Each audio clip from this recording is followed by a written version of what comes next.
Antes de finalizarmos a nossa aula sobre debate de dilemas morais, fica aqui um convite e algumas dicas ou instruções para você, professor, elaborar seu próprio dilema moral e aplicar em sala de aula.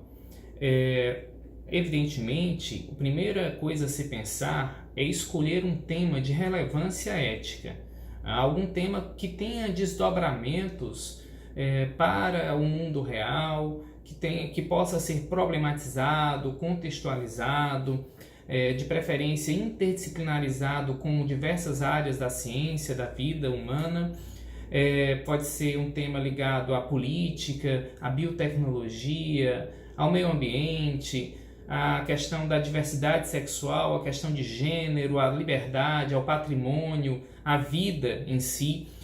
Então, é um tema de relevância ética, deve ser a primeira coisa a ser elencada. Depois você deve procurar encontrar situações conflitivas que orbitem ou que se inserem nesse tema. Quando citamos a questão do tema vida, na verdade nós nos remetemos diretamente para um tema muito conhecido, que é uma situação conflitiva, que é o aborto, fazer ou não aborto em diferentes contextos. Ou então naquele dilema, quem vai para o respirador, você também tinha uma situação conflitiva.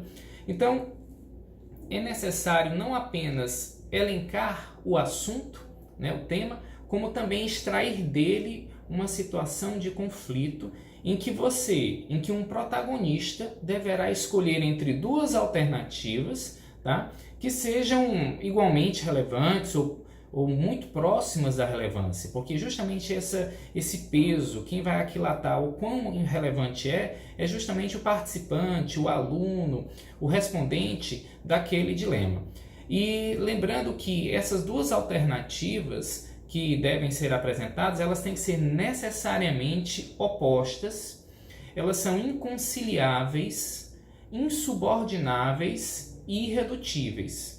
Então, quando eu digo opostas, é uma ou outra, ela tem que ser diametralmente oposta, não pode haver meio termo, não pode haver escapatória, porque senão isso enfraquece o dilema e perde força.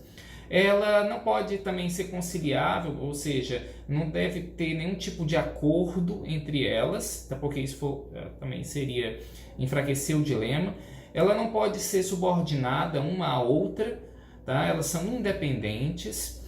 E elas são irredutíveis, ou seja, elas são a visão mais simples e direta que possa ter para uma alternativa, ou seja, ela já está no seu grau máximo de redução e máximo de compreensão, ou seja, ela tem uma simplicidade típica que qualquer pessoa que diante da situação que ele está lendo, essa pessoa vai entender. Então é muito importante considerar essas variáveis na tomada de decisão ao criar um dilema moral.